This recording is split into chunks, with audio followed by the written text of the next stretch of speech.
Doing it again, squad. Let me get through all this audio shenanigans and then we'll have a quick chatums before we get into the meat of all this. Oh my god, I'm so excited to talk about this book. Like, you don't understand how excited I am to talk about this book. Jesus Christ, why am I so loud? I'm so obnoxious. Jesus, I'm sorry. But yeah, this book is going to be such a just absolutely amazing experience for me to talk about. Like, Lost in the Neverwoods, easily the best book I've ever read in my life. I really hope that you guys will enjoy it as much as I have enjoyed it, because it's fantastic. It's a 10 out of 10. Easily a 10 out of 10. We're turning down the music a little bit. We're gonna turn down the music a little bit. Just to make sure, we don't want to fight for attention here. It's my channel. It's not a music channel. It's my channel. I'm the star of the show, god damn it.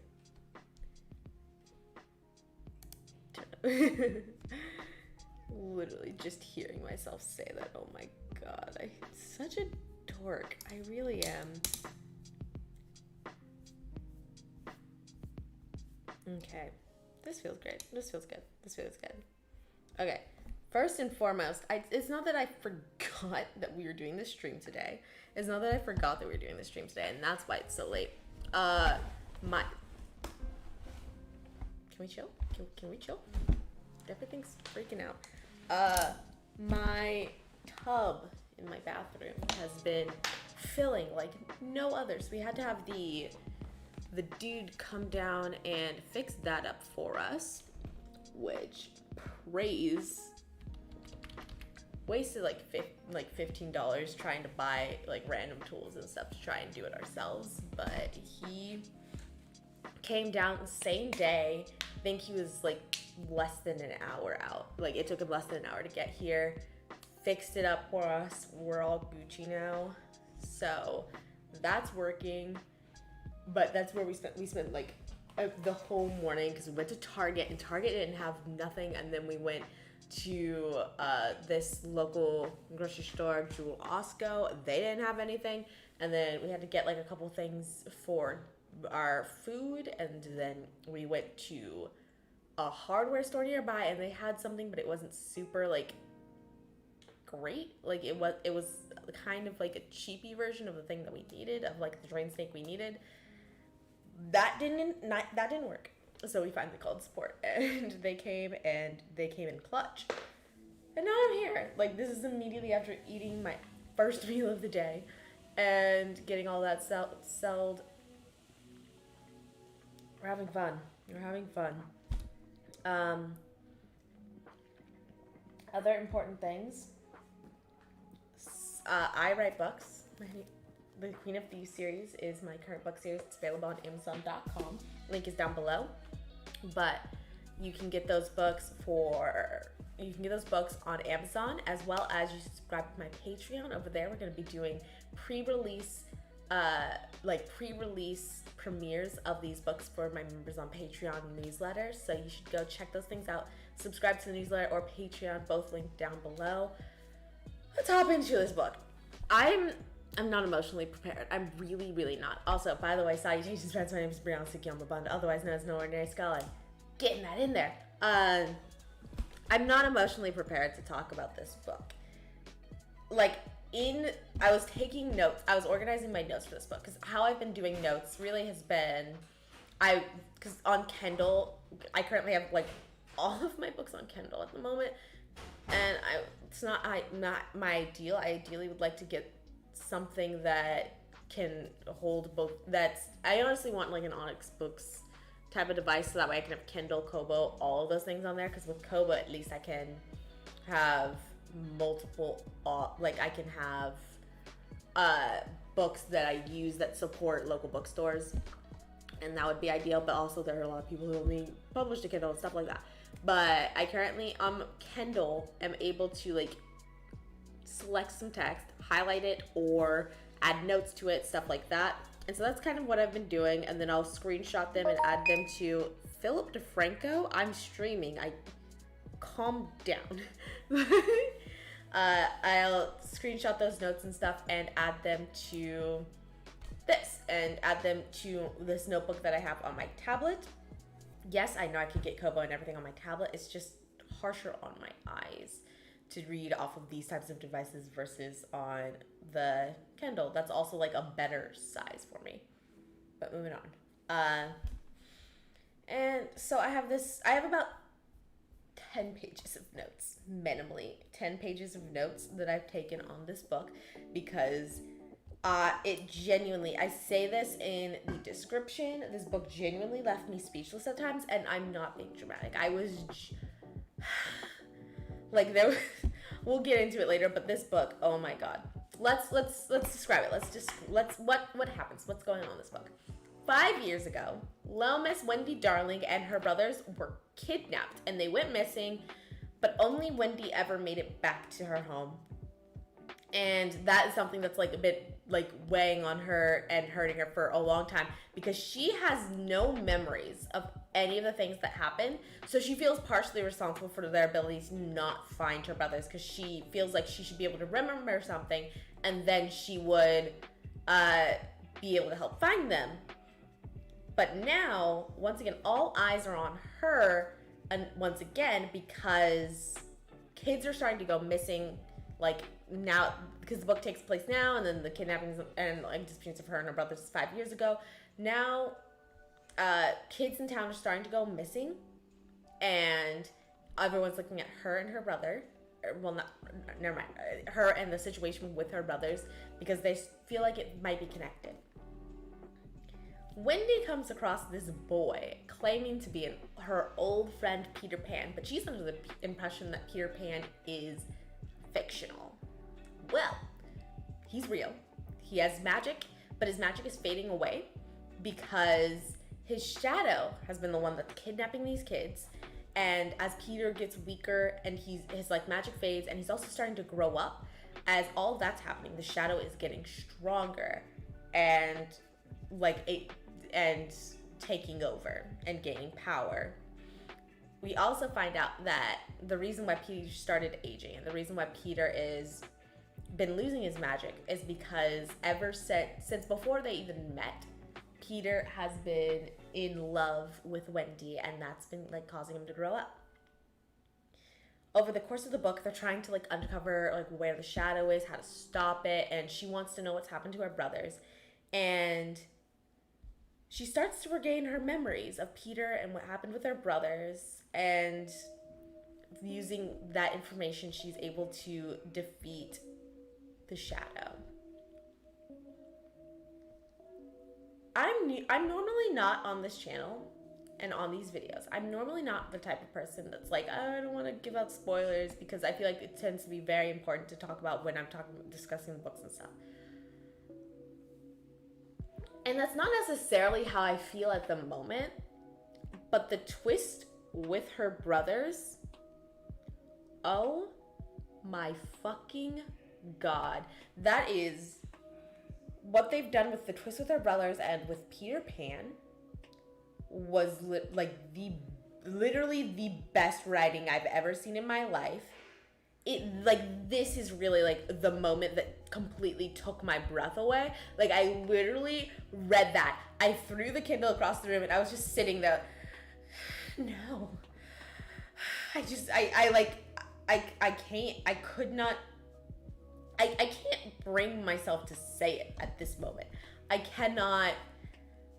Oh my god, it like shook me to my core. It was so brilliant and so well done that I just can't.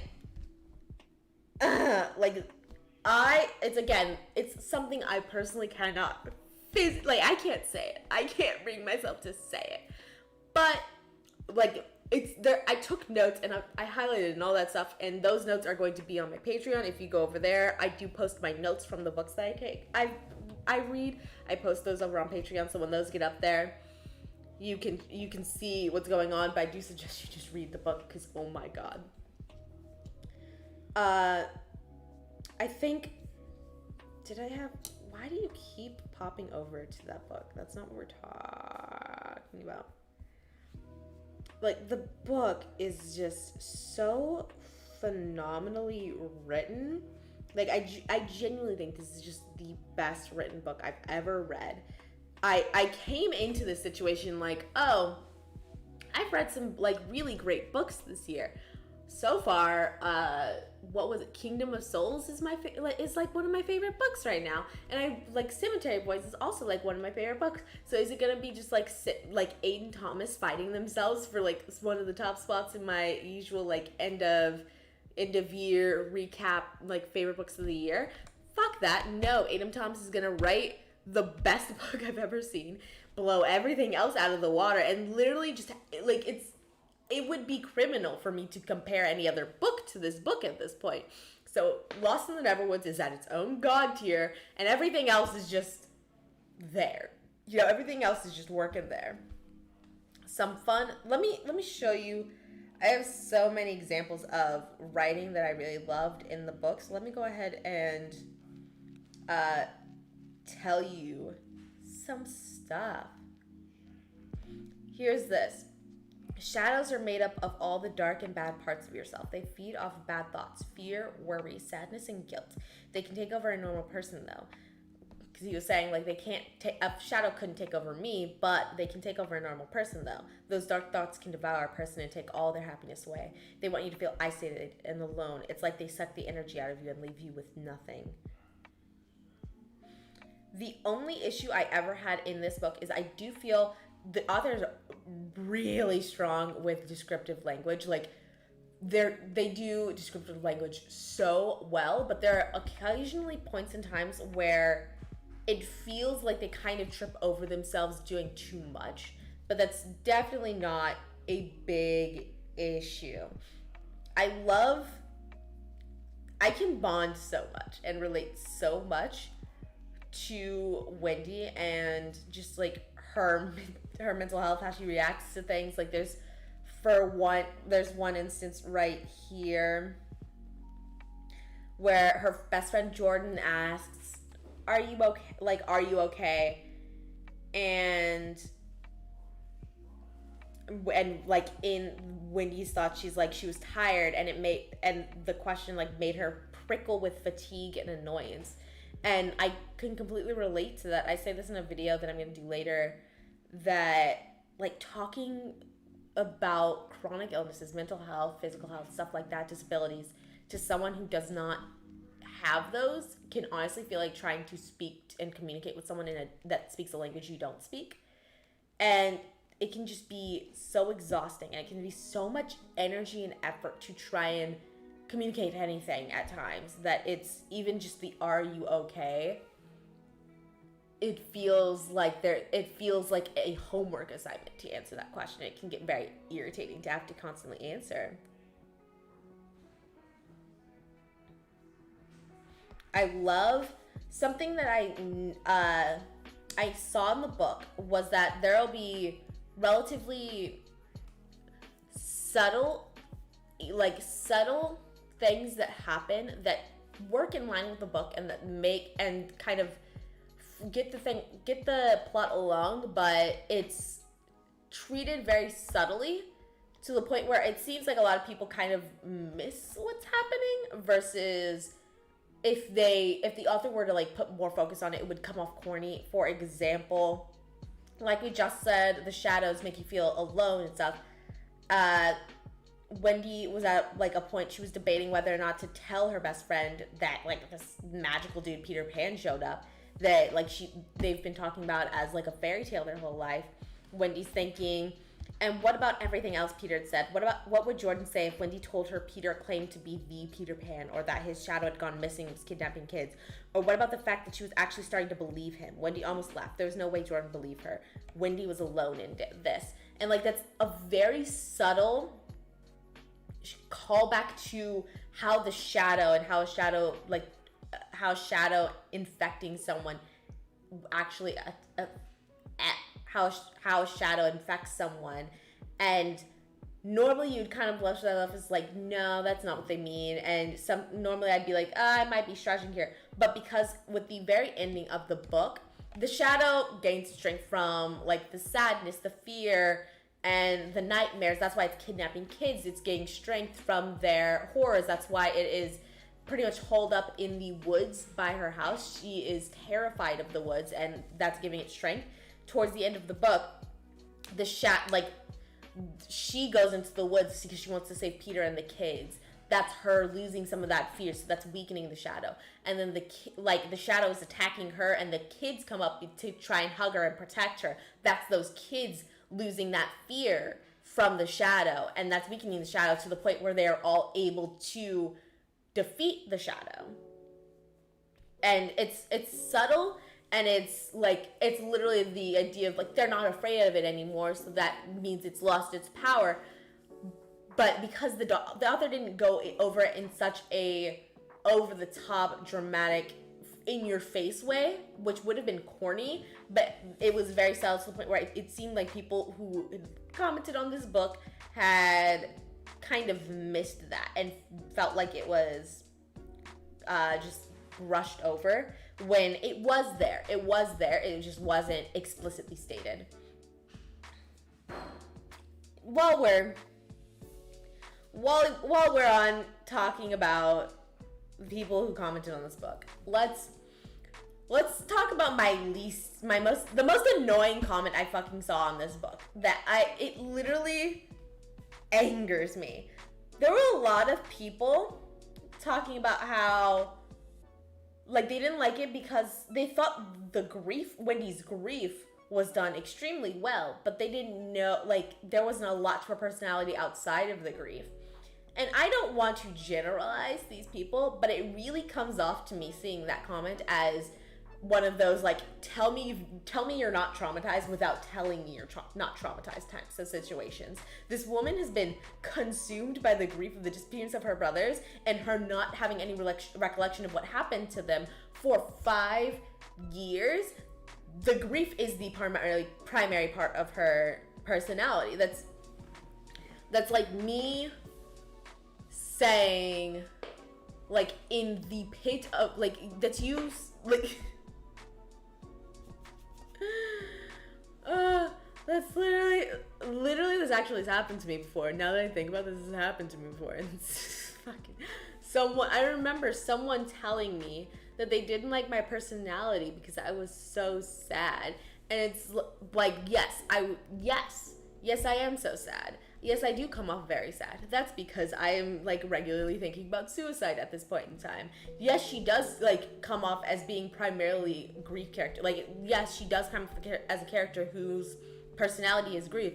That's because she is constantly grieving. She's been constantly grieving for 5 years. She has not gotten past the grief. She doesn't just put the grief to the side for a little bit. This is the difference between these chronic illnesses and, like, a temporary bout of depression, or, like, just a depressed moment, or having or just grieving for a moment. This is a lot of who you are, how you perceive things, how you deal with things.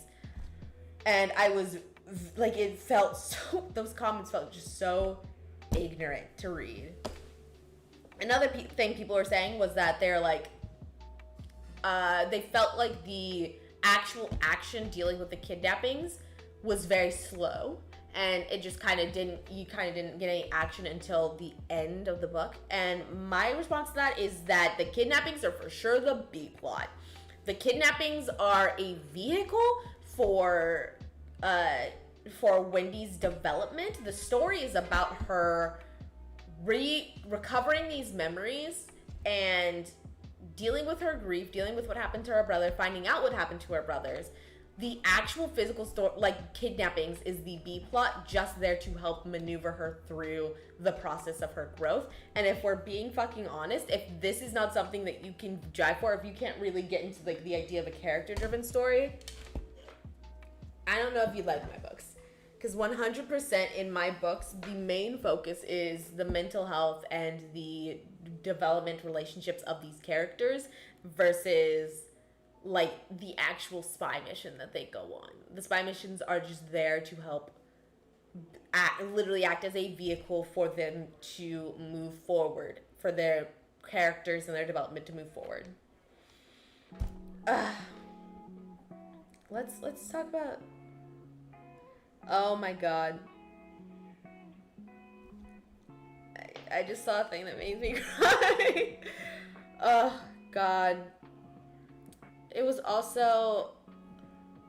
just, this book is so, and like at the end of the book you have to have her tell her mother, because she tells her father what happened, because like and it's not even necessarily she's trying to tell her father, it's that she's trying to tell the police, and her father is there, and now they've driven home and she has to tell her mother, and she just breaks down, and it hurts me so much.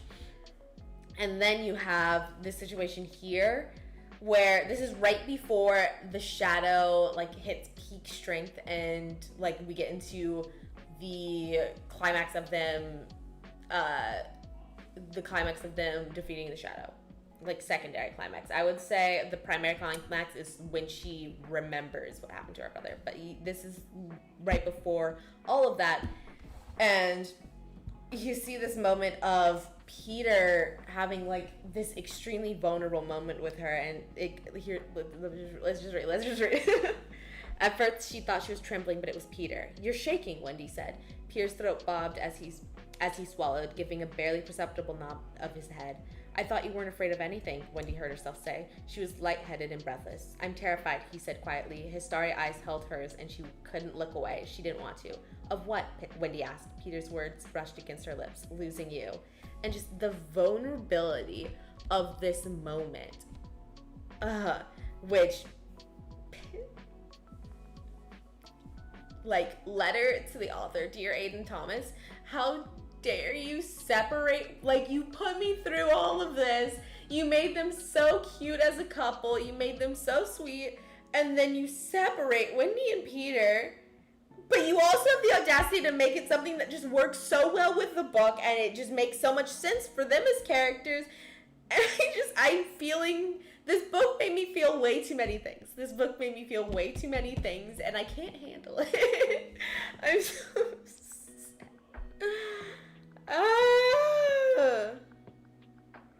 Oh my god, like the twist of what happened to the brothers, and who Peter is, and what Peter's job is, and what Neverland is, kills me. It physically broke me as a human being. I don't know how to process this information. I truly don't. It's like, it's still like swirling in my chest every time I look at these notes. It's just, also, I have beef with Aiden Thomas for making a joke about how the Grinch live action sucked. I disagree. Wait, what? How dare you? How dare you attack that movie? It's a classic. Oh god. Also, for saying that there's some notebook out in the world that can withstand the ink of Sharpies. I've watched way too many bullet journaling videos to believe that. That's where the suspension of disbelief stops. Sharpies in a notebook working fine? I disagree entirely. The only other thing that I would say is that I feel like it took way too long for Wendy to outright ask Peter if he knew what happened to her brother. I feel like it just took way too long to get to that point. But still, like, this book was absolutely fantastic. Also, it's really funny. I find it really funny that there's like this point early on in the book where like she's like, she first sees him and she recognizes his eyes. She recognizes him by his eyes, and he looks familiar, but he looks like an older version of the Peter she's been dreaming about, who, like, that Peter was like 10. This one looks like 16, 15, 16. And she's like, I'm like 17 or I'm 18. And you get into the book and you're like, I don't know if she's gonna like, it's a little weird because he's a kid. He's like 15, she's 18. That's a little weird. And then like they get to a point where they ask each other their ages and he's like, I'm 19. And it's like literally that moment exists purely so we know he's legal. That's it. Because it doesn't even, I don't even know how that even kind of makes sense.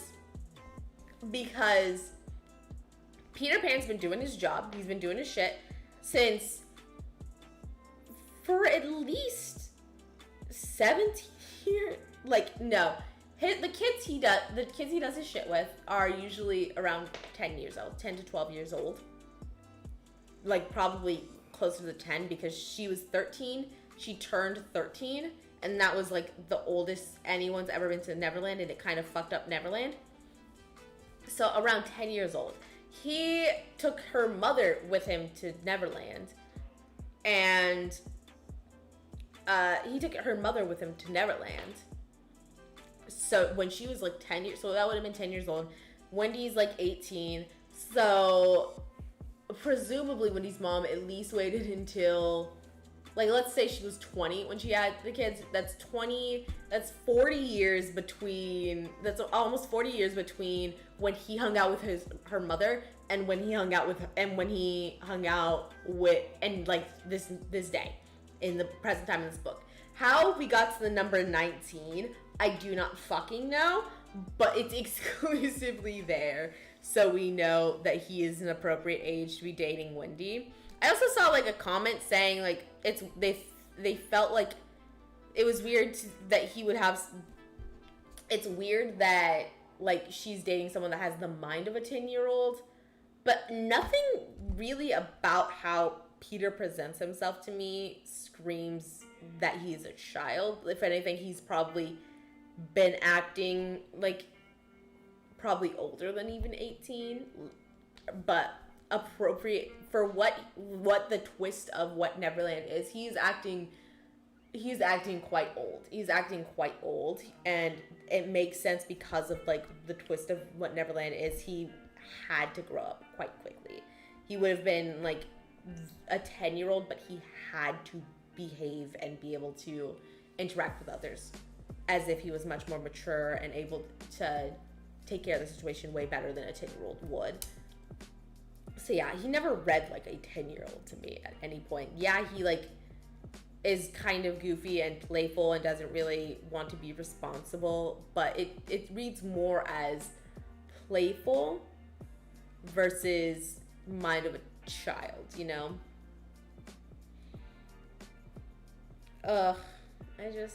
I personally also am in love with Peter because he's also like smart ass personality. Like you have at the very end, Peter, they revive Peter and he gets his power back and they're like, oh my god, are you like the Peter Pan? And where is it? Like he said, slowly he lifted off the ground, hovering in midair, hands on his hips, head cocked and eyebrows raised. Everyone knows fairy tales aren't real.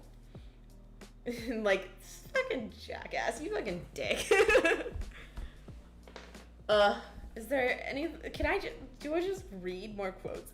I literally saved so many quotes from this book because it was so well written that like I just admire the writing of this book. Like I plan on probably keeping the notes for this book set aside somewhere so I can still access them and look at them anytime because oh my god, are they fantastic. Like this is her describing like a time she interacted with the shadow. Or well, not Wendy's, this is narration describing the time that Wendy interacted with a shadow. Something like large crooked fingers made of tar lashed out from the trees and ensnared Alex's legs, knocking him to the ground. He scrabbled at the dirt, trying to claw his way toward Wendy, but the fingers dragged him into the trees. It's such a good book. I will also say, my god, I was not ready for this book to be like such an intense thriller, like horror type thing. I couldn't sleep. I lost sleep over this book because I was so fucking traumatized and so scared and stressed and anxious. But it was again, my favorite book ever. I have the ebook, I have the audiobook, and I plan on buying a hardcover so I can display it. I also want to buy prints to display as well because I loved this book.